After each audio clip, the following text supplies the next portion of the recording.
Track 2 વક્તા પરમ પૂજ્ય ઈશ્વરચરણ સ્વામી. વિષય પરમ પૂજ્ય પ્રમુખ સ્વામી મહારાજના અંતિમ દર્શનનું આકર્ષણ. પૂજ્ય સંતોએ આપણને સ્વામી બાપાની દિવ્ય સ્મૃતિઓ આબેહૂબ જાણે પ્રત્યક્ષ આપણે પણ એનો અનુભવ કરતા હોઈએ એવી રીતે કરાવી. જે યોગી મહારાજ પોતે કહેતા કે સમર્થી દુઃખની હરનારી છે. આવા મોટા પુરુષો જે આપણને સુખ આપ્યું છે એમનું આ પૃથ્વી પરનું અવતરણ એ કેવળ અને કેવળ પોતાના ભક્તજનને સુખ આપવું, ભગવાનનું સુખ, બધાને રાજી કરવા, બધાને પોતાની જે મૂર્તિ છે એ દરેકના અંતરમાં ઉતરી જાય એ રીતે અનંત સુખ બાપાએ આપણને સૌને આપ્યા છે.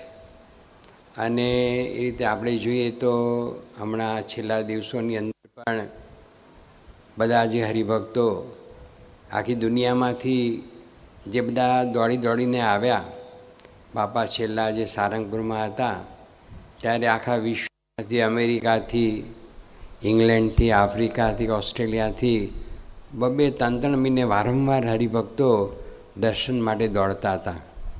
કેટલો બધો ખર્ચ થતો હશે એમને, પણ એની પરવા નહોતી. દર્શનની એટલી બધી બધા એને તાલાવેલી હતી અને ભૂખ હતી. છેલ્લે પણ આપણે જોયું તો છેલ્લા 5 દિવસની અંદર હજારો હરિભક્તો પરદેશથી આવ્યા. ટિકિટો નહોતી મળતી તો લોકો $5,000-10,000 ખર્ચીને પણ કોઈ અમેરિકાથી યુરોપ, ત્યાંથી પાછા દુબઈ, અબુધાબી, ત્યાંથી પાછા દિલ્હી કે મુંબઈ અને ત્યાંથી પછી અમદાવાદ, એમ કેટલું બધું એ રીતે ફરતા એ બધા દોડી દોડીને આવ્યા છે. હમણાં આજ સવારે જ આપણા હરિભક્ત એક ત્યાં હ્યુસ્ટનમાં મહેશભાઈ કરીને છે, નેનો કરીને ઓળખાય છે, મેં એમને પૂછ્યું કે તમે કેમ ના આવ્યા? તો એકદમ રડવા માંડ્યા અને એમણે કહ્યું કે સ્વામી, હું 50 કલાક ન્યૂયોર્ક એરપોર્ટ ઉપર પડ્યો રહ્યો, 2 ફ્લાઇટ કેન્સલ થઈ ગઈ અને હું આવી શક્યો નહીં.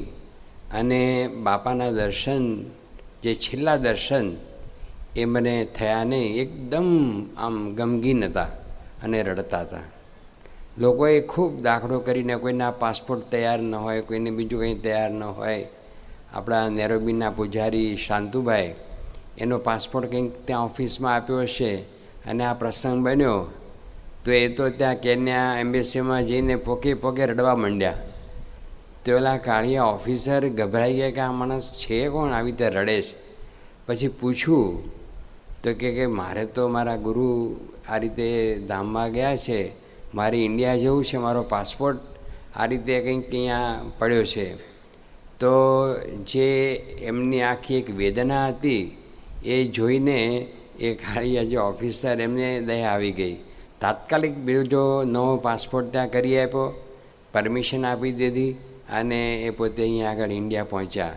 એક આપણા હરિભક્ત અમદાવાદના છે, એ ત્યાં આગળ બ્રિટિશ ગિયાના, સાઉથ અમેરિકા રહે છે, ત્યાંથી દોડીને અહીંયા આગળ આવી ગયા.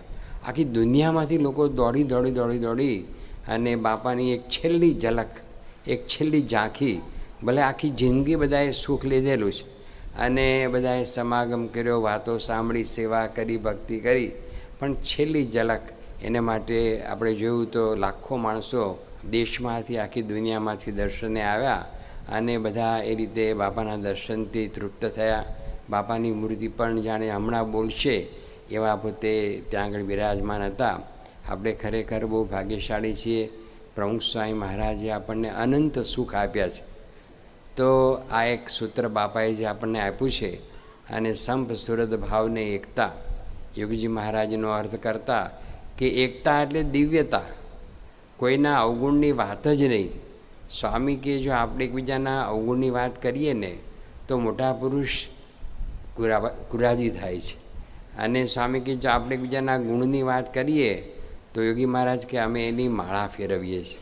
તો આ જે પ્રમુખ સ્વામી મહારાજનો દિવ્ય સંદેશ કે આપણે એ રીતે દાસ થઈએ, સેવક થઈએ અને સહન કરીએ. સંપ સુરતભાવ એકતાથી આ સત્સંગમાં આપણે વિશેષને વિશેષ જોડાઈએ. આજે પૂજ્ય મહંત સ્વામી મહારાજ છે તો એમના એ સ્વરૂપની અંદર પણ આપણે મન કર્મ વચને જોડાઈએ અને આ રીતે આપણો સત્સંગ જે ગુણાતીત બાગ એ અવિરત એ ચાલુ જ છે.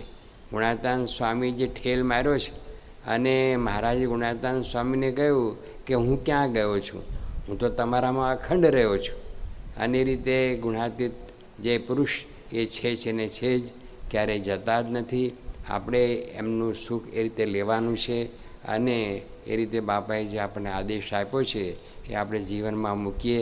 અને જો આપણો આદેશ એ જે બાપાનો છે એ જો આપણે જીવનમાં મૂકીશું તો આપણને પોતાને પણ ખૂબ આ સત્સંગનો આનંદ આવશે અને આપણું જીવન જોઈ અને બીજાને પણ થશે કે ના, સ્વામિનારાયણના સત્સંગી એ ખરા.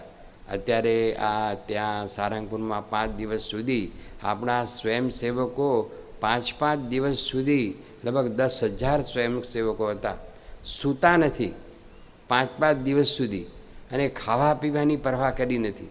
અને પાર્કિંગમાં ને સભા વ્યવસ્થામાં ને દર્શન વ્યવસ્થામાં ને દિવસ રાત ખડે પગે આ સેવા કરી છે. આ જોઈને જે હમણાં વાત થઈને કે મોરારી બાપુ અને બીજા ઘણા બધા લોકો એટલા બધા તાજુબ થઈ ગયા કે આ સ્વયંસેવકોની આટલી બધી શિસ્ત અને 5 દિવસથી કોઈ ઊંઘ્યું નથી. જે હમણાં વાત કરી કે મોદી સાહેબનો ફોન આવ્યો કે તમે લોકો 3 દિવસ એ રીતે જાગ્યા છો અને કોઈ જમ્યા નથી, આ બધું છે. તો આ જે એક ભક્તિ અને બધાનો જે એક સેવક ભાવ અને બાપા પ્રત્યેની નિષ્ઠા એ જોઈને ભલભલાને સત્સંગ થઈ જાય છે, ભલભલાને ગુણ આવી જાય છે અને ભલભલાને એ રીતે બાપાનો મહિમા એ સમજાય છે. તો આપણે એમના આદેશોને અનુસરીએ અને બાપાને રાજી કરીએ જ પ્રાર્થના. સ્વામિનારાયણ ભગવાનની જય.